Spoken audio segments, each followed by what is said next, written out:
Polavaram project పూర్తయ్యే కొత్త date 2027. ఇప్పటికి ఎన్నోసార్లు ఇలా పోస్ట్ పోన్ అయినా ప్రస్తుతం పనులు 88% కంప్లీట్ అయ్యాయి కాబట్టి అప్పటికి ప్రాజెక్టు పూర్తయ్యే ఛాన్స్ ఉంది. మెయిన్ వర్క్ ని చూస్తే డయాఫ్రమ్ వాల్లో ఇప్పటికే 950 మీటర్ల నిర్మాణం పూర్తయ్యి 75% పనులు ముగిశాయి. 2026 ఫిబ్రవరి నాటికి కొత్త డయాఫ్రమ్ వాల్ కంప్లీట్ చేయాలనే పట్టుదలతో ఉన్నారు. టన్నెల్స్ లైనింగ్ పనులతో ఉన్న రైట్ కనెక్టివిటీస్ 82%, లెఫ్ట్ కనెక్టివిటీస్ 62% పనులు కంప్లీట్ అయ్యాయి. 2026 నాటికి ఎడమ ప్రధాన కాలువ పనులు పూర్తి చేసి అనకాపల్లి వరకు గోదావరి జలాలను చేర్చాలని నిర్ణయించారు. అసలు పోలవరం పూర్తయితే ఏపీకి వచ్చే ప్రయోజనాలేంటి, ప్రాజెక్టుతో రాష్ట్రం ఎలా మారబోతుంది అన్నది ఈ వీడియోలో మాట్లాడుకుందాం.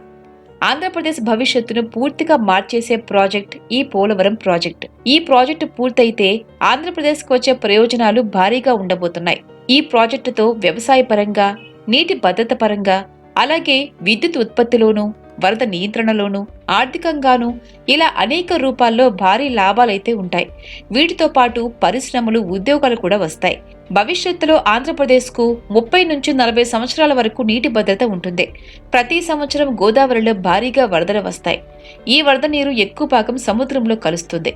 అలా నీరు వృధాగా పోనివ్వకుండా గోదావరి వరద నీటిని రాష్ట్ర ప్రయోజనాలకు వాడుకోవచ్చు.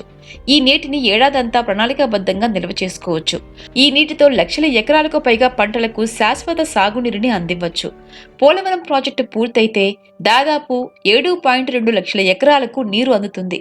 తూర్పు, పశ్చిమ గోదావరి జిల్లాలకు సాగునీరు అందించొచ్చు. అలాగే కృష్ణానది, గోదావరి నది నీటిని లింక్ చేయడం ద్వారా తీర ప్రాంతాలకు, రాయలసీమకు మరింత నీరు అందించే అవకాశం ఉంది. వ్యవసాయంలో మెరుగైన లాభాలు చూడొచ్చు. క్రాప్ డ్యామేజీ తగ్గుతుంది. రైతులకు ఆదాయం కూడా పెరిగే అవకాశం ఉంది. దీనివల్ల వలసలు తగ్గుతాయి.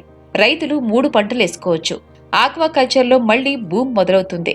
ఆక్వాకల్చర్లో 200% వరకు ఆదాయం పెరుగుతుంది. పశువులుండే రైతులకు భరోసా దొరుకుతుంది. అంతేకాకుండా గోదావరి వరదను కంట్రోల్ చేసి ఎన్నో ప్రాంతాలను మునిగిపోకుండా చూడొచ్చు. ముఖ్యంగా రాజమండ్రి, కొవ్వూరు, ధవళేశ్వరం ప్రాంతాలకు భద్రత ఏర్పడుతుంది. దీనివల్ల ప్రాణ నష్టం, ఆస్తి నష్టం తగ్గుతుంది. వరదల సమయంలో వేల కోట్లు నష్టపోవాల్సిన అవసరం ఉండదు. గ్రౌండ్ వాటర్ రీఛార్జ్ పెరుగుతుంది. దీంతో సాగునీటి సరఫరా భారీగా పెరుగుతుంది. ఎండాకాలంలోనూ నీటికి ఢోకా ఉండదు. కరువు ప్రాంతాలకు నీటి లభ్యత పెరుగుతుంది. ఇక ఏపీలోని పరిశ్రమలకు పుష్కలంగా నీరు దొరుకుతుంది. ఇండస్ట్రియల్ డెవలప్మెంట్ కు శాశ్వత నీటి భరోసా ఉంటుంది. కోస్టల్ కారిడార్లో నీటి అందుబాటు పెరుగుతుంది. ఈస్ట్, వెస్ట్ గోదావరి, కృష్ణా జిల్లాల్లోని ఇండస్ట్రియల్ క్లస్టర్స్ కు నీటి ఇబ్బంది ఉండదు.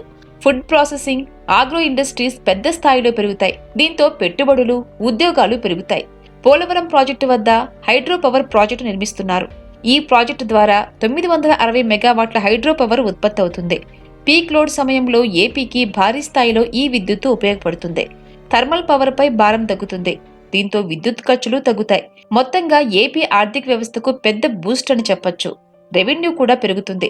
ఏపీ జీడీపీలో కనీసం 1.5% నుంచి 2% వరకు పెరుగుదల కనిపిస్తుంది.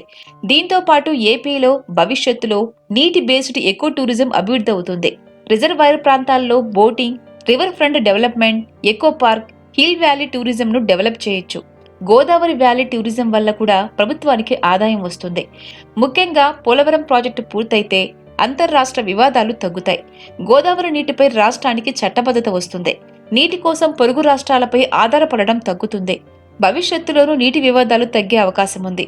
ఇలా ఈ ప్రాజెక్టుతో వచ్చే నీటి వల్ల వ్యవసాయం, పరిశ్రమలు, ఉద్యోగాలు, పవర్, నీటి భద్రత అన్నీ ఒకేసారి బలపడతాయి. ఫ్రెండ్స్, ఈ వీడియో మీకు నచ్చినట్లయితే లైక్ చేయండి, షేర్ చేయండి. ఇలాంటి వీడియోస్ ఇంకా చూడాలి అనుకుంటే సబ్స్క్రైబ్ చేయండి. పక్కనే ఉన్న బెల్ ఐకాన్ను ప్రెస్ చేయండి.